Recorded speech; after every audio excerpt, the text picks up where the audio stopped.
Bonjour les petites fermières, bonjour les petits fermiers. Aujourd'hui, nouvelle vidéo de présentation d'une carte graphique. Il s'agit de la RX 5700 XT d'AMD.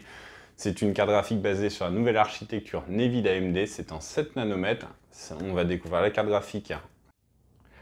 Voici donc la fameuse RX 5700 XT d'AMD. On est sur un design de référence pour la carte que nous testons.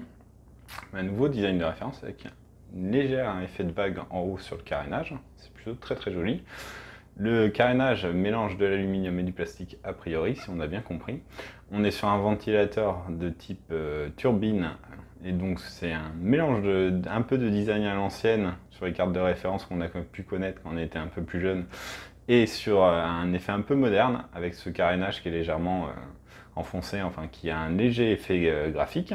Voilà, la carte est vraiment très jolie. C'est donc la tranche supérieure de cette RX 5700 XT. On retrouve le Radeon au-dessus qui va être éclairé par des LED rouges, plutôt logique pour AMD jusque-là.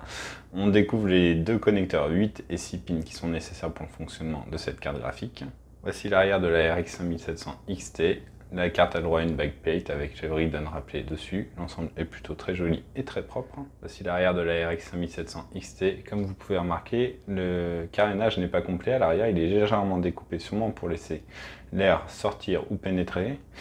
Et on redécouvre le connecteur 8 pins et le connecteur 6 pins de cette carte graphique. Voici les sorties vidéo de cette RX 5700 XT. On a le droit à une sortie HDMI et 3 sorties DisplayPort. Nous allons maintenant nous attarder sur les caractéristiques techniques de cette RX 5700 XT d'AMD.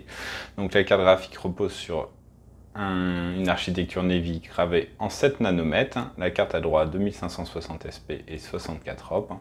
On retrouve 8 Go de GDDR6 en 256 bits pour la mémoire. Le GPU fonctionne de base à 1605 MHz. En game, on monte à 1755 MHz et en boost, on peut atteindre 1905 MHz. La carte mesure 27,3 cm de long, 10,7 cm de haut et 3,9 cm de large. On est sur une occupation double slot. Voilà, on vous livre un test très vite. Au revoir.